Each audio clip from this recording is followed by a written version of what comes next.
If I ever took a loss, I learned a lesson. I won't ever think I'm better than the next man. I've been down before to come up, I ain't stressing. Baby, I'm too busy counting all these blessings. Welcome back, guys. Welcome back to another one of this video or these videos. If you're joining me for the first time, hi, my name is Tony Kiva. On this channel we call me Zen. For those returning, normally watch and you're back again, welcome back, guys. It's nice to have you. I know I'm late on this video. Don't come for me, please. I was meant to shoot this from last week, but stuff kept happening, and it kind of fits another topic we want to talk to you about this time around, right? Boundaries. Let's get into it. Okay, so what is boundaries? So you know that you're setting a sort of rule or restriction for yourself, what you will stand for, what you will not stand for. And I am pro boundaries. Well, let's just not say boundaries is not just for anybody will violate or disrespect me to cut them out of my circle. Boundaries is not just for friendship. It goes for family, it goes for work. It even goes for your spiritual life and yourself. Because a lot of the times we put ourselves on the back burner to make everybody else comfortable, or we're willing to bend our do's and don'ts to fit other people. And we're going to get into it. The first boundary that I want to talk about is boundary for friends. Let's start with boundary for friends. I don't have a lot of friends, and I don't know if it's because it's the boundaries that I set that makes me choose to not have a lot of friends, because I am very picky with my friendship. I watch people, and it makes me think that having discernment goes with setting your boundaries, because that's where you can choose who's for you, who's not for you, and your criteria. Now, I'm not telling you if you go to cut off a bunch of people and be alone. I'm not saying that. But what I'm saying is that you need to think about what makes you comfortable, what makes you uncomfortable, and what you want in the people that is around you. Because let's be honest, the people around you is what builds you. That builds you, that adds to you, and that takes away from you. So if it is that you're choosing people that's not going to enhance you or help you build or get where you need to go, I'm not saying to use the people them, but choosing who is in your circle makes a huge difference. I try to surround myself with positive people who want to achieve a lot of things in life, and I see where it rubs off on me. Seeing you win makes me want to get where I want to go, and that's just me setting boundaries for my friendship. That's me just also adding the list of, I need friends that are career driven, that want to accomplish things, that want relationships, that want commitment, because they're gonna rub off on you. Let's be honest. If you're around somebody majority of the time, the way they are going to rub off on you. And I try to surround myself with a lot of friends that I have that are business minded, and it pays off for me because it makes me want to accomplish and want to do things that makes me comfortable, that makes me happy, that makes me want to get where I need to go in life. Because let's be honest, your girl is not getting any younger, and in life you have to choose things that's going to build you. So even if you have that diligent friend, you still need to understand that, hey, we are go once a week, it's just once a week. So you're not going to bend this boundary just because your friend is whatever. So you need to understand what your hard and soft limits are. So this is our friendship, but the boundary is at times I'll need my space. If I have a partner, there's only certain level of relationship you can have. There's only certain points where you can get with me, even though we're best of friends or close of friends, because you're still entitled to reserve things for you. You're not entitled to give everything to everybody. You can still save a little bit of you for yourself, so you don't get lost in that friendship. So go out once a week or on the weekend. After 10 o'clock, there's no more conversations between us, like we have to meet and pray once a week. Just setting things and standards so that you know that, hey, we're establishing this friendship. You have your do's and don'ts, I have my do's and don'ts. We have our boundaries that we won't pass. I've been saying boundaries a lot, so I'm sorry if you come off annoying. Boundaries between us that we're not passing and that we're not making each other uncomfortable, and it won't be a problem. Establish this from the get-go, because you don't want to hear say, you weren't like this, and then you changed and you can't bother with you, yada yada yada. So that's get us away from morning. So that's friendship. Family. You are not entitled to deal with your family if you don't want to. If you're seeing where you have relatives that having relationship with them make no sense, cut it off. Let's cut it off. You don't even have to feel bad about it. Don't just up and cut them off though. You need to say something. Always say something. Let them understand where you're coming from and why you're doing what you're doing.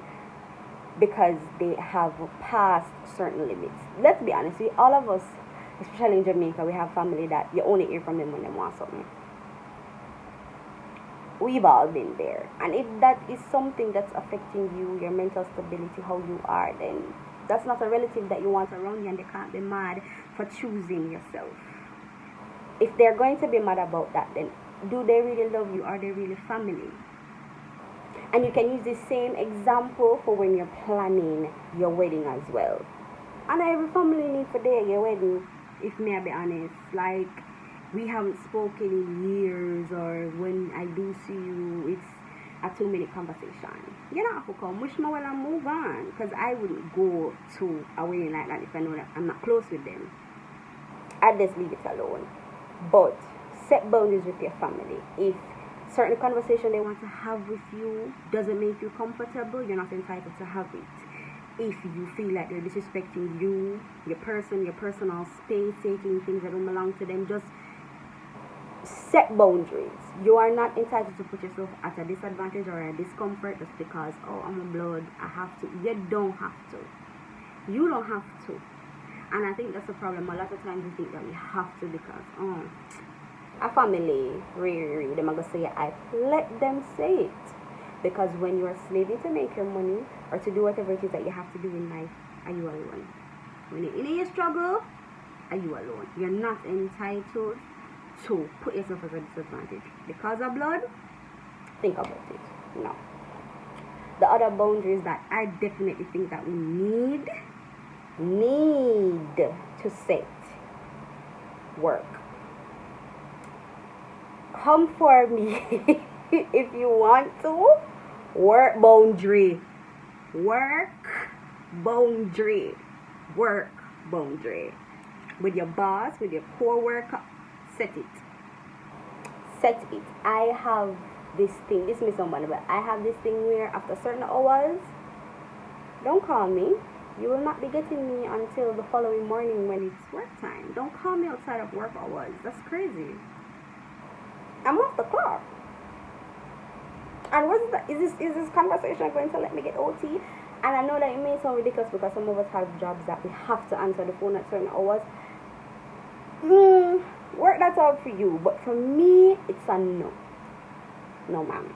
If we don't have a friendship outside of work that you can call me, you want vent about work and whatever, fine. But don't expect to call me after work hours and think that you're going to get me and I'm going to diligently sit and talk with you work related. That's crazy. And I think it's that at some point in time we never really set these boundaries to begin with, so that person's got comfortable with the idea, or even if it was a one-off situation that they can call you all hours of the night and get you for work stuff. And it's just like it's disrespectful if you ask me. People, is my opinion, don't drag me for it, but I just think that it comes with respect as well. I myself, even if I am a boss, would not be calling my staff after they've left work. I just think that's disrespectful, because I wouldn't think to call my boss or anybody else after work hours. No, it can wait till in the morning. There is no possible way I will be calling you at a certain time. It's just not going to happen. And I just think that definitely set your boundaries for work, because it will drive you insane when pressure starts to hit. When pressure starts to hit, because you have put yourself in a position to be heavily relied upon, and it puts you at a disadvantage for taking away time for yourself. Imagine working a